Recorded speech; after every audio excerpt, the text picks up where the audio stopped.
of the Open Simulator Community Conference. As a reminder to our in-world and web audience, you can view the full conference schedule at conference.opensimulator.org and tweet your questions or comments to @OpenSimCC with the hashtag OSCC15. This hour, we're happy to introduce a terrific session called In Search of Turnkey Education Simulation Giveaways. Our speakers today are Kay McLennan, Stephen Geisha, Enrique Cachaferro, Larissa Anatole, and Laurie Landay. Kay McLennan is a professor of practice at Tulane University. Kay teaches economics and business studies courses in a completely online format to part-time students at Tulane School of Accounting Studies. Kay's 3D virtual world education simulations were finalists in 2 federal virtual world challenge contests. In 2012, her Prisoner's Dilemma game theory simulation, and in 2013, her Delta Detectives game. Kay has a PhD in administration, curriculum, and instruction from the University of Nebraska, a MS in economics from the American University, and BA in political science and economics from the University of Maryland.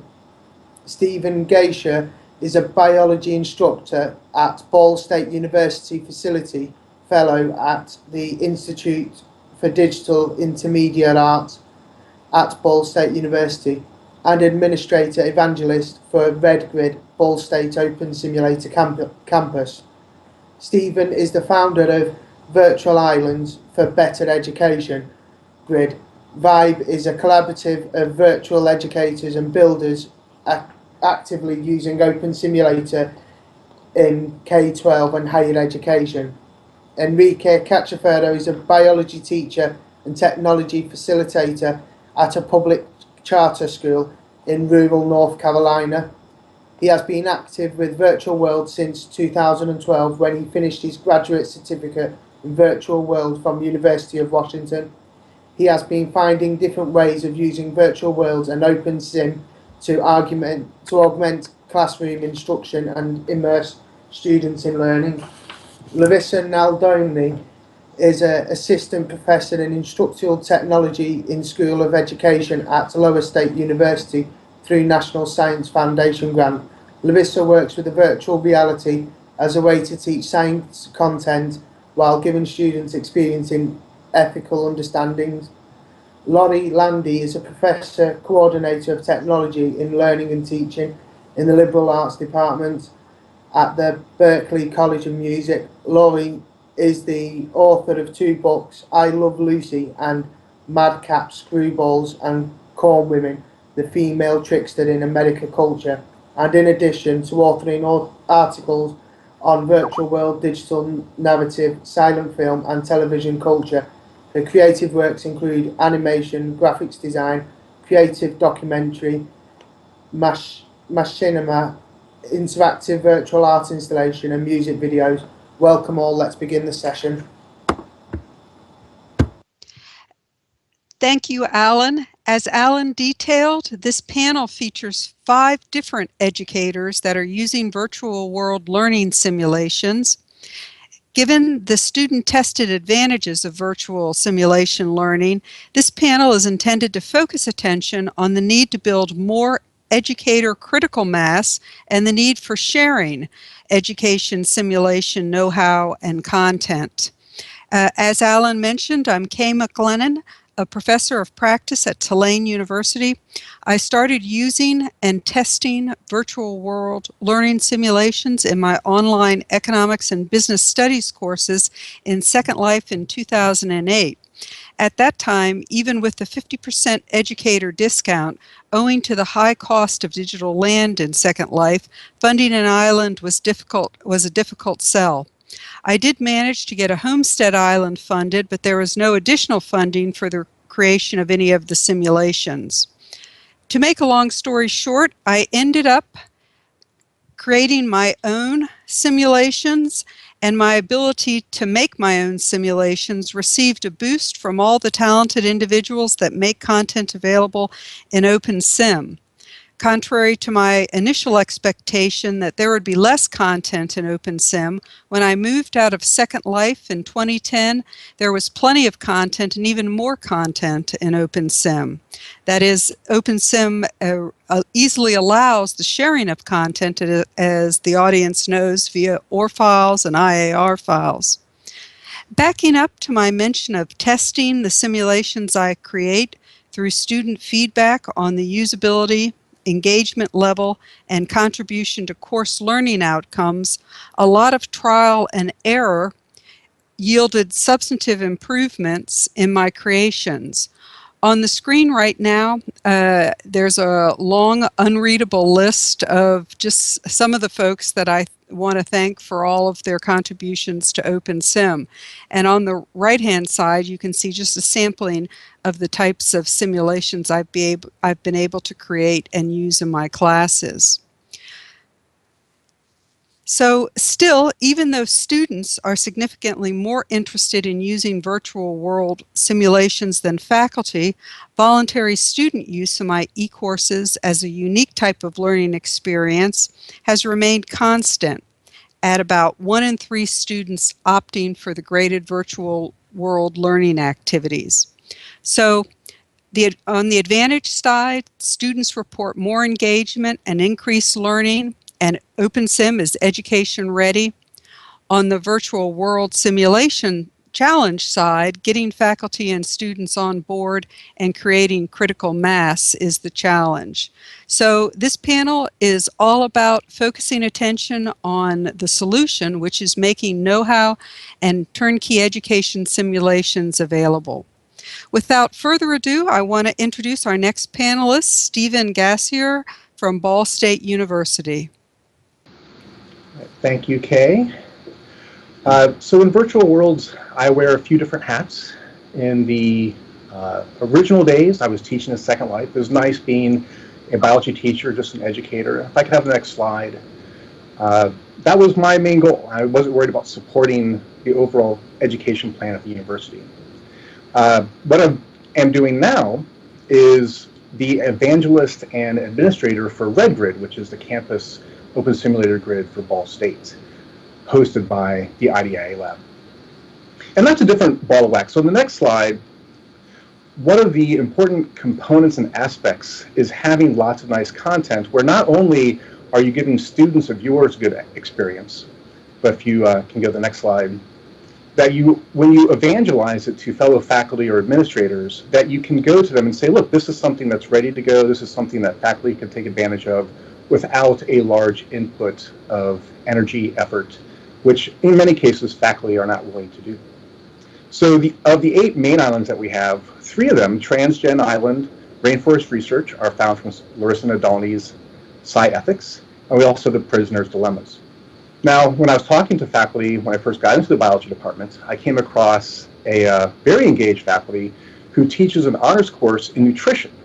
And so, if you can advance to the next slide, one of the things we did with her was to use transgen to introduce her students to transgenic salmon, basically introduce the topics of nutrition, of aquaculture, but then also the ethical dilemma. So we did it as an in-class activity, and it was actually a very nice way to get the students discussing and thinking about it in ways that I think a classroom discussion or reading would not have worked out very well.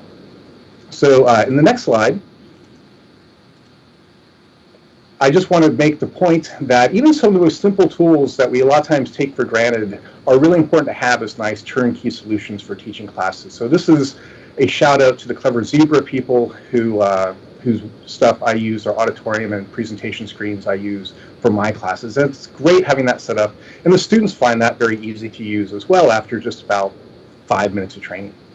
So in the next slide, I'm showing an example where I teach an honors biology course, and I use Red Grid with that. And it's nice having, even though it's not an OAR or IAR, Max Chatnoir's giant cell on the Vibe Grid Genome Island it's very useful to be able to take students there, give them field trips, or to plan activities and outings where we can teach content relevant information and have that be freely available. So speaking of Vibe, and as you'll see in the next slide, this is the collaborative of Vibe. And I'm not going to talk a lot about them. We've presented many times. We've done we have quite a bit of information online. The main point I want to make is that in addition to trying to create content of IARs and OARs, it's very important to give educators and builders a home, a place where they do their primary building, and to have that opportunity to be creative, actually use it with their students, and have that be something they can do. And it really, again, in many cases, test the uses of what they're building. So in the next slide, again, you'll see 8-Bit is mentioned there. 8-Bit is going to talk about his really nice biotown. And so again, if you get the chance, visit Vibe's main website. So this is a long time coming. In the next slide, I want to finally introduce some toolkit things that I made in Second Life when I first started, and have only finally ported them over to OpenSim. So I'm going to res some stuff on the stage here really quickly to give you a sense of them. But I made, for some basic chemistry, this reser that allows and creates manipulatives. One thing I think Second Life and OpenSim are really great for is giving students the opportunity to work with objects, to manipulate them. And this is something that you can do at a lower cost, because it's just a matter of having resible objects. And the last one I want to show is something that, it's not my original creation, but it's Hero's molecule reser. And so this is something that can take actual 3D objects. As you watch the stage, you'll see it build a molecule based on an actual 3D structure. So this type of tool kit is something that's really nice and is now available if you go to Kay's website. The ability to have lots of nice, very manipulative chemistry that you can have students run through and teach. And I will clean up and pass it to the next person. Thank you, Stephen. Next, Enrique Chatera, who is 8-Bit from the Chatham Charter School, will present. And just say next when you want your slide advanced. Thank you very much. Like she said, my name is Enrique Cachefero. I teach at a public charter school. I am an active teacher. If I could go ahead and have the next slide. I do have a face-to-face classroom, so it does seem odd that I'm working on something that usually is best served as a distance education solution. However, like a lot of you, I believe immersive environments have a unique set of affordances they give to the students that make it easier to learn the material and gives material more stickiness. So I enjoy the ability to try these things out in a classroom and get face-to-face time with the kids so they can get feedback immediately, look over their shoulder, and see how they're handling the interface, how they're handling the material. After a few years I'm working on different things, I have Biotown. Biotown, it was built in OpenSim. It is designed to be an entire curriculum solution. So I didn't look at a single unit. I am looking at, I put in the entire course in a virtual space. So a student could go in, or anyone could go in, and maybe get the entire biology curriculum without having to go anywhere else. That was the goal. It was a turnkey solution for an entire curriculum.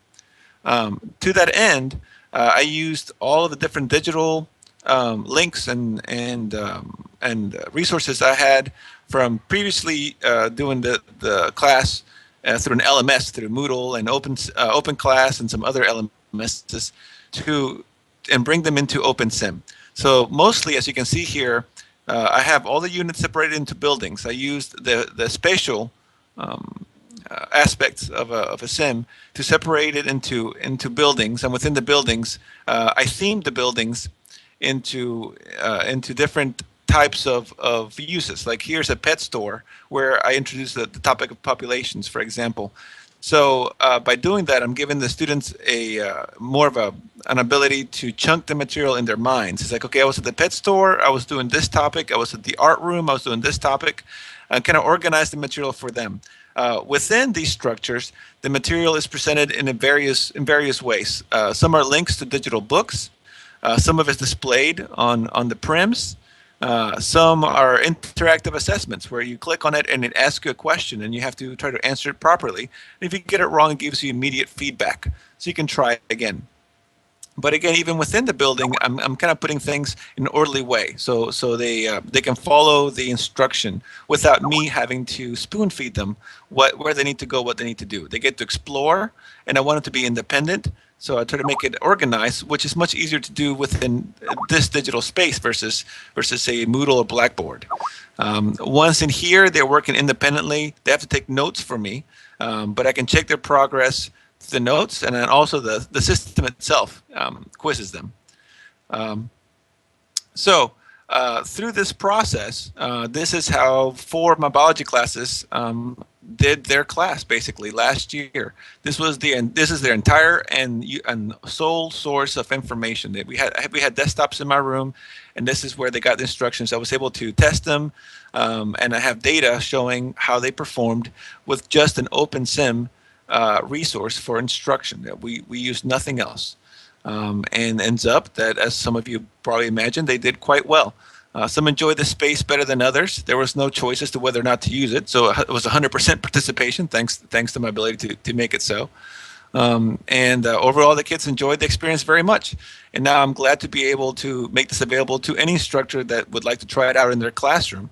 It is complete. All the resources used are public and open source.